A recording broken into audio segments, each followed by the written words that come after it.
ഒരു നാടൻ സാമ്പാറിൻ്റെ റെസിപ്പിയാണ് ഇന്നിവിടെ കാണിക്കുന്നത്. അതിനാവശ്യമായിട്ടുള്ള പച്ചക്കറി എടുത്ത് വെച്ചേക്കുന്നത്. നിങ്ങൾക്ക് ആവശ്യമുള്ളത് നിങ്ങൾക്ക് എടുക്കാം. പിന്നെ കുറച്ച് പരിപ്പ് നമ്മളെടുത്ത് കുക്കറിലിട്ട് വേവിച്ചെടുക്കാവേ. അത് 2-3 വിസിൽ കൂടുതൽ അടിക്കാൻ പാടില്ലേ. ആദ്യത്തെ വിസിലടിച്ച് സിമ്മിലിട്ട് ബാക്കി 2 വിസിലടിപ്പിക്കണേ.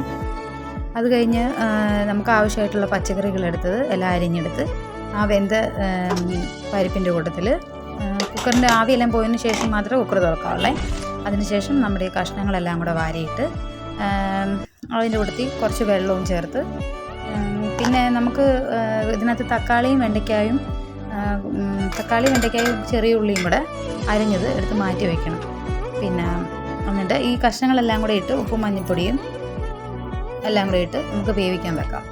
പിന്നെ ബാക്കിയുള്ള അതിന് വേണ്ടിയുള്ള പൊടികളൊക്കെയാണ് എടുത്തിരിക്കുന്നത്.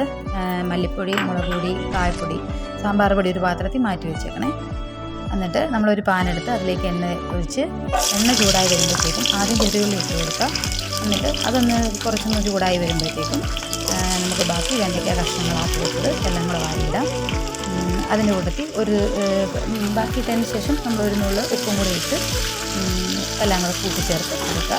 അത് കഴിയുമ്പോൾ ഒരു 2 മിനിറ്റിന് ശേഷം അതൊന്ന് ചൂടായി വരുമ്പോഴത്തേക്കും ബാക്കി നമ്മൾ അരിഞ്ഞ് വെച്ചിരിക്കുന്ന തക്കാളി എല്ലാം കൂടെ കുറച്ച് അതിലേക്ക് ഇടാം.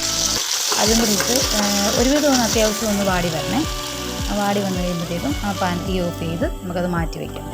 അപ്പോഴത്തേക്കും ഒരു പാത്രത്തിൽ കുറച്ച് പുളി എടുത്തിട്ട് കഴിഞ്ഞ് ഇച്ചിരി അരിച്ചെടുത്ത് വയ്ക്കണേ. അല്ലെങ്കിൽ അതിൻ്റെ തരിയെല്ലാം കൂടെ നമ്മുടെ കഷ്ണത്തിനകത്തോട്ട് കിടക്കും. പിന്നെ ഒരു ചീനച്ചട്ടി വെച്ച് അതിലേക്ക് കുറച്ച് എണ്ണ ഒഴിച്ച് നമ്മുടെ ഈ എടുത്ത് വെച്ചിരിക്കുന്ന പൊടികളില്ലേ, ആ പൊടികളെല്ലാം കൂടെ നമുക്കൊന്ന് ചൂടാക്കിയെടുക്കാം. ആദ്യം അതിലേക്ക് മുളക് പൊടിയും മല്ലിപ്പൊടിയും കായപ്പൊടിയും കൂടെ ഇട്ട് മഞ്ഞൾപ്പൊടിയും കൂടെ ഇട്ട് ചൂടാക്കിയെടുക്കാം. അതൊന്ന് ജസ്റ്റ് ഒന്ന് ചൂടായി വരുമ്പോഴത്തേക്കും അതിലേക്ക് നമുക്ക് എടുത്തു വെച്ചിരിക്കുന്ന ആ സാമ്പാർ പൊടിയും കൂടെ ചേർത്ത് ചൂടാക്കിയെടുക്കാവേ. സാമ്പാർ പൊടി ഒരുപാട് കിടന്നങ്ങ് ചൂടാകണ്ട. പക്ഷേ എങ്കിലും നമുക്ക് പൊടിയൊക്കെ ഒന്ന് മൂത്തുമാണം വരുമ്പോഴത്തേക്കും നമുക്ക് ആ പുളിവെള്ളം എടുത്ത് അതിലേക്ക് ഒഴിച്ച് ഒന്ന് ചൂടാക്കാം. അപ്പോഴത്തേക്കും നമ്മുടെ ഈ പുളിവെള്ളം എല്ലാം കൂടെ വറ്റി ഒരു കുറുകിയ പരുവമാവും. അപ്പോൾ നമ്മളൊരു കപ്പ് വെള്ളവും കൂടി ഒഴിച്ച് അതും കൂടി ഒന്ന് ആവശ്യത്തിന് തിളപ്പിച്ച് നമ്മുടെ ആ സാമ്പാറിൻ്റെ വെന്തെടുത്ത് വെച്ച് ആ കൂട്ടിലേക്ക് ഇതെല്ലാം കൂടെ ചേർക്കാം. പിന്നെ നമ്മൾ ആദ്യം എടുത്ത് വെച്ചില്ലേ, വഴറ്റി വെച്ചില്ലേ, ആ കൂട്ടും കൂടെ നമ്മുടെ കഷ്ണങ്ങളെല്ലാം കൂടെ ഈ സാമ്പാറിനകത്തേക്ക് ചേർക്കുക. തീ കത്തിച്ച് സിമ്മിലിടണേ. ഒരുപാട് ഒത്തിരി കൂട്ടി വയ്ക്കണ്ട, എന്നാലും അത്യാവശ്യം കുറച്ച് വെക്കണേ. എന്നിട്ട് നമ്മളൊന്ന് ഉപ്പ് നോക്കി പിന്നെ ആവശ്യമുണ്ടെങ്കിൽ കുറച്ച് ഉപ്പും കൂടി ഇട്ട് കൊടുക്കുക. എന്നിട്ട് അതൊന്ന് റെഡിയായി വരുമ്പോഴത്തേക്കും കുറച്ചൊന്ന് നന്നായിട്ട് തിളക്കണേ. ഈ പൊടികളും ഇതെല്ലാം കൂടെ നമ്മൾ ചേർത്തല്ലേ, മറ്റേ കഷ്ണങ്ങളും എല്ലാം കൂടെ ഇതിനകത്തൂടെ കിടന്നൊന്ന് യോജിച്ച് നന്നായിട്ടൊന്ന് റെഡിയായി വരട്ടെ. അപ്പോഴത്തേക്കും അത് ഒന്ന് തിളച്ച് വരുന്ന സമയത്ത് നമുക്ക് കടുക് വറുക്കാനുള്ള സാധനങ്ങളൊക്കെ എടുത്ത് വെച്ചേക്കാം. കടുകും ഉലുവായും വറ്റൽമുളകും കൂടെ കറിവേപ്പിലയും കൂടെ ചേർത്താണ് നമ്മൾ കടുക് വറുക്കുന്നത്.